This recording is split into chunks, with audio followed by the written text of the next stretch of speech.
Welcome back to another episode of Forecast Lab. Let's take a look at that 250 millibar chart up in the upper troposphere, and it is looking like June.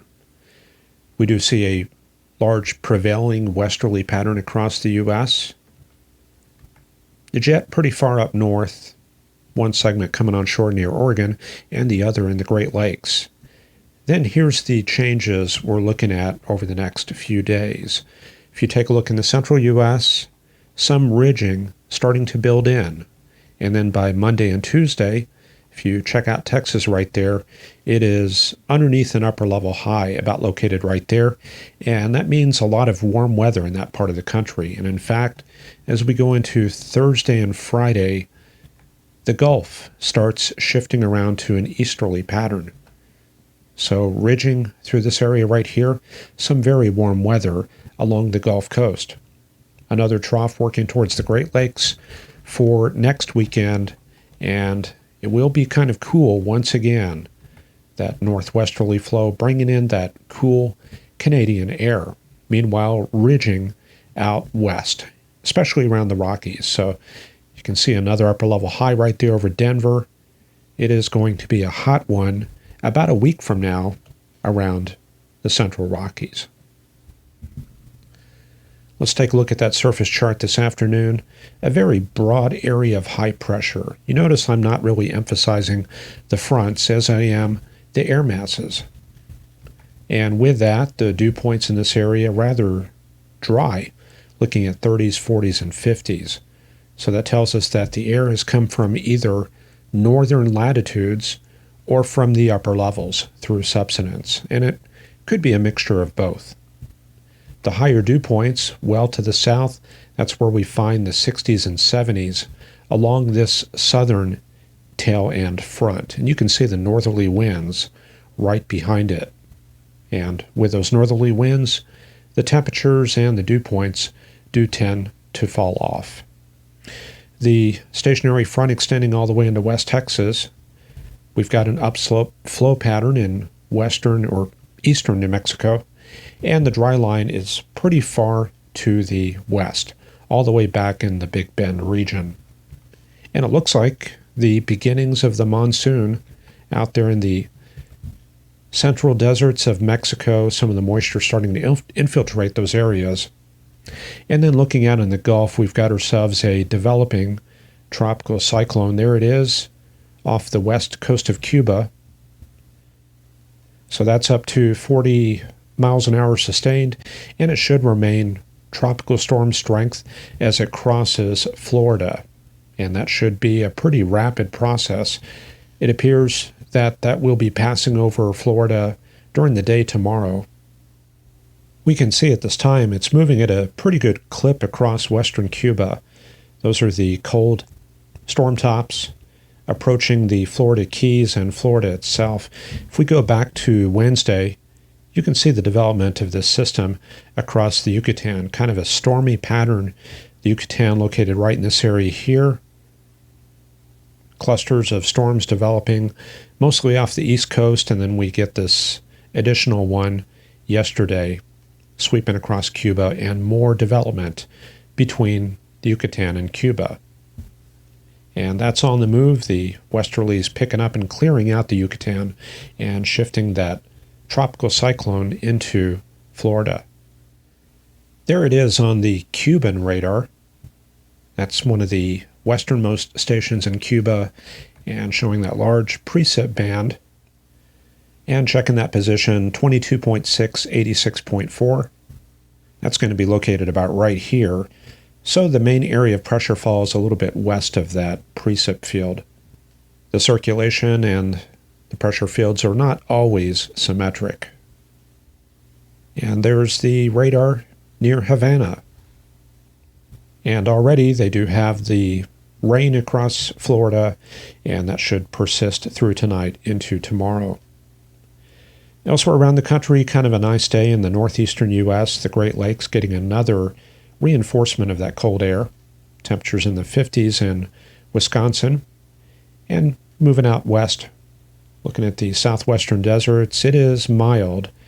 92 at Phoenix at this hour, 90 at Las Vegas, And as we go north, we pick up another frontal system moving through Oregon and Washington, mostly showers in the higher elevations, and going up to Alaska. It has warmed up. We're seeing almost 70 degrees around the town of Tok, located right there. I think that's near Burwash. Up to the north, still some cold air trying to muscle in across Inuvik, Old Crow, and Tungsten.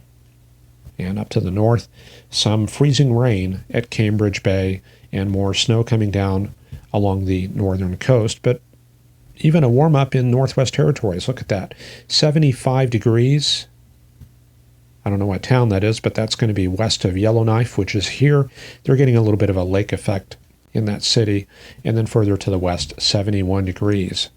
So that does reflect a change in the pattern. Still developing cold air out to the east, though. You can see a good chunk of that up there near Resolute. All we need is a little bit of northerly flow to bring that down. And then taking a look at Quebec, also a warm-up, some 60s starting to show up in that part of the country. So the temperatures around the country not looking all that bad.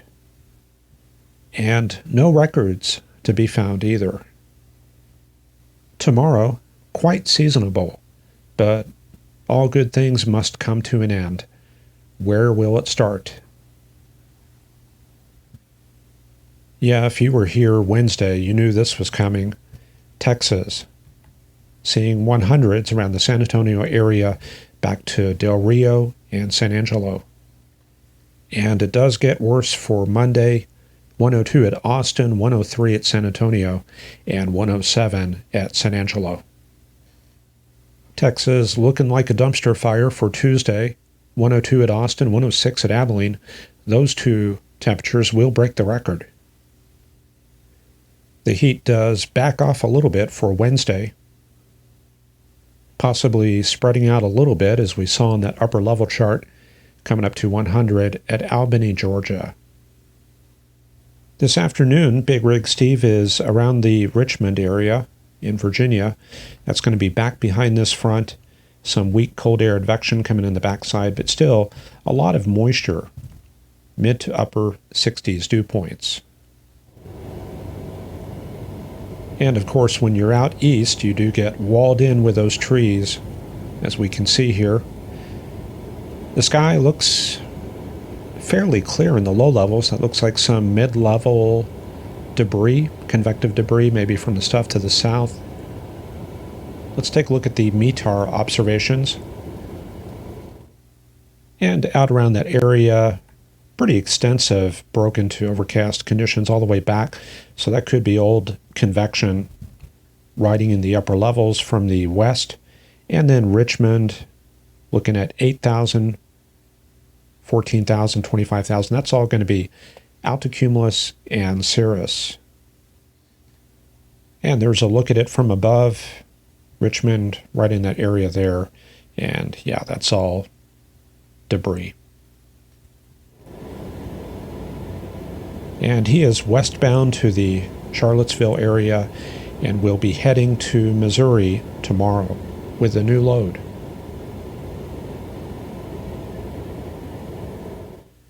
Let's take a look at the weather around the country and see what's happening in your area.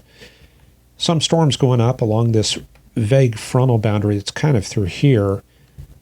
Definitely going up around Greensville, South Carolina. Let's check out what's happening in the southeastern U.S. They're going to remain north of that tropical storm, but still numerous showers and storms, classic summer weather, and more of it as you get into Louisiana. You can see the differential cloud motion. See up here to the north, you've got north to south flow, and you've got the opposite across the New Orleans area. And that defines where the front is. Texas showing a mesoscale convective vortex. This was an old storm from last night. Let me run that back for you. So we go all the way back to yesterday morning, MCS in the Red River region. And what we'll want to watch is New Mexico. Once we get the surface heating, storms go up in the southern Rockies right there, some more in the Big Bend area. And then those move eastward overnight. MCS into the Lubbock and La Mesa area, and continues through Abilene, Wichita Falls, and out towards Mineral Wells, and then dissipates this morning after dawn. And right there, mesoscale convective vortex drifting with the upper level flow into northeast Texas. And that MCV probably inconsequential for the remainder of today. Some storms down to the south, but I think where that MCV is drifting, just not enough ingredients for storms. But we can certainly track it on the NAM right there in that region. There it is, captured by one of the mesoscale models, drifting into the Dallas-Fort Worth area overnight. And looks like by tomorrow morning, it's kind of hard to find, but it might be right there around Jacksonville, Texas. And that model as well, keeping things dry around that MCV. That's probably due to this ridging that it's got building in from the Great Lakes region. But this time of year, it is June, so we do have to be on guard for surprise convection. I would say there's at least a minimal chance of that happening tonight. But that all depends on how much moisture there is in the lower levels. Things looking quiet in the southwest region, but we are seeing more and more thunderstorms in New Mexico.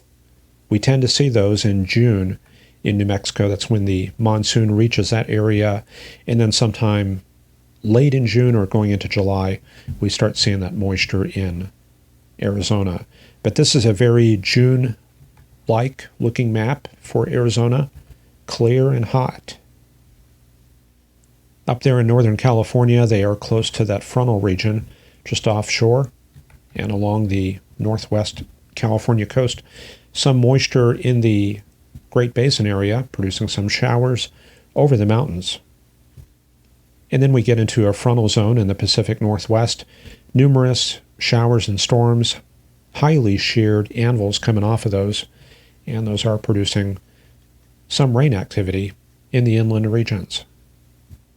Not much going on in the Central Plains, some moisture advection coming up through the Colorado-Kansas border area, but as you can see, many showers and storms in the Rockies. And as we move further east, high pressure, clear skies around Chicago, and there's that new front that is making its way eastward into Toledo, Fort Wayne, and Indianapolis. And that brings us to our last stop, the northeastern U.S. Some cool air still in place in Maine and New England. That frontal boundary was kind of like back in here. Warmer air to the south, although it is tempered by some of that cold air advection coming in from Canada. And that's probably a good place to stop for today. That's all for this edition of Forecast Lab. I hope you enjoyed it. We'll be back again on Monday for the supporters and Wednesday for everybody else. So we are going to tighten up that closing credit sequence, so don't be too surprised. Your name still will be on the credits, and I appreciate it all still just the same. Hope to see you again in a few days. Have a great weekend, and we'll see you then. Bye-bye.